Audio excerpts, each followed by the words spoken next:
Bonsoir à tous, bienvenue. Le ministre de l'Hydraulique, de l'Assainissement et de la Salubrité a procédé ce matin au lancement de l'opération de destruction des sites à risque du district d'Abidjan. Le top départ a été donné à Mosikro dans la commune d'Atekoubé.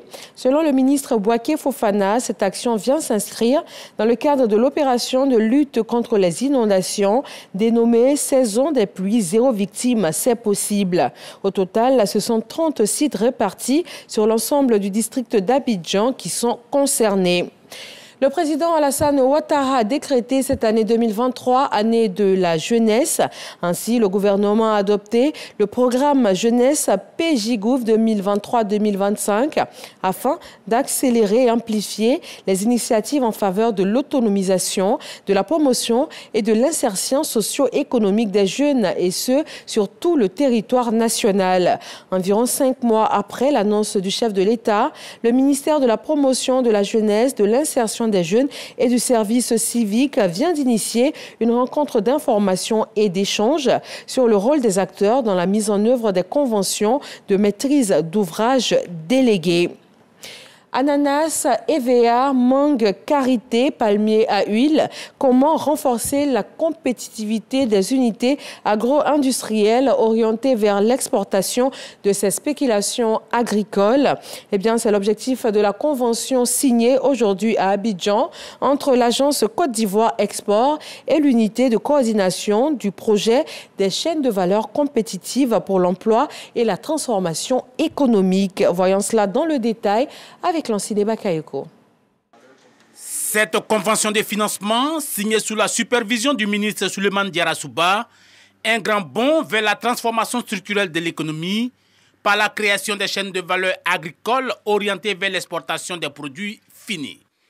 Ici, il s'agit d'ananas, de mangue, de palmier à huile, de karité et d'EVA. Nous nous engageons à donner le support nécessaire aux différents secteurs cités dans le cadre de ce programme pour l'amélioration de leur rayonnement local et international, visant à ainsi augmenter leur performance. La convention porte sur un montant de 543 millions de francs CFA, mis à disposition par la Banque mondiale et va servir à financer la phase préparatoire du processus d'exportation, probablement à travers la mise en œuvre des réformes sectorielles liées au climat des affaires. Nous avons beaucoup confiance non seulement dans le potentiel, mais aussi les capacités de l'agence Côte d'Ivoire Export, placée sous la tutelle du ministère du Commerce. Par cette politique, la Côte d'Ivoire s'ouvre le chemin de son intégration dans les chaînes de valeur agricole mondiale par la commercialisation de produits à forte valeur ajoutée et générateurs d'emplois massifs. Mon département mettra tout en œuvre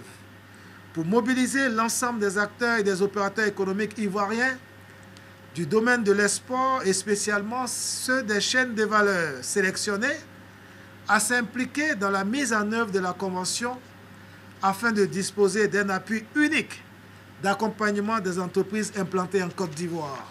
Le projet des chaînes de valeur compétitives pour l'emploi et la transformation économique s'inscrit dans le cadre du plan stratégique Côte d'Ivoire 2030. Il sera exécuté jusqu'en mai 2027. Le monde entier commémore aujourd'hui, jeudi 11 mai, les 42 années de la disparition de Bob Marley, artiste reggae interplanétaire. Depuis le 11 mai 1981, date de son décès jusqu'à ce jour, sa musique reste autant appréciée.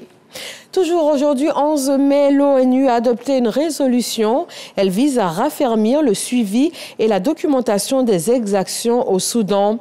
Elle a adopté à l'issue d'une réunion d'urgence du Conseil des droits de l'homme convoquée à la demande conjointe du Royaume-Uni, de la Norvège, des États-Unis et de l'Allemagne. L'Arabie saoudite et la Syrie annoncent le retour de leurs représentations diplomatiques respectives. Cela après 11 ans de rupture de Riyad avec le régime de Damas, isolé en raison de la guerre civile qui a ravagé le pays. Outre l'Arabie saoudite, plusieurs autres pays arabes ont fait des premiers pas en direction de Damas, en particulier les Émirats arabes unis, l'Égypte ou encore la Tunisie. Nous sommes à 3 jours des élections présidentielles et législatives législatives en Turquie. Face à Recep Tayyip Erdogan, 3 candidats ce dimanche 14 mai, dont l'un, Muharrem İnce, qui vient d'annoncer son retrait de la course. Il avait été largement battu par Recep Tayyip Erdogan lors de la dernière présidentielle en 2018. L'homme était déjà accusé depuis lors de disperser les voix de l'opposition et de diminuer les chances de victoire en un seul tour de l'opposant principal de Recep Tayyip Erdogan. Voilà, merci de vous informer sur RTI 1. Nous vous retrouvons avec grand plaisir à 20h.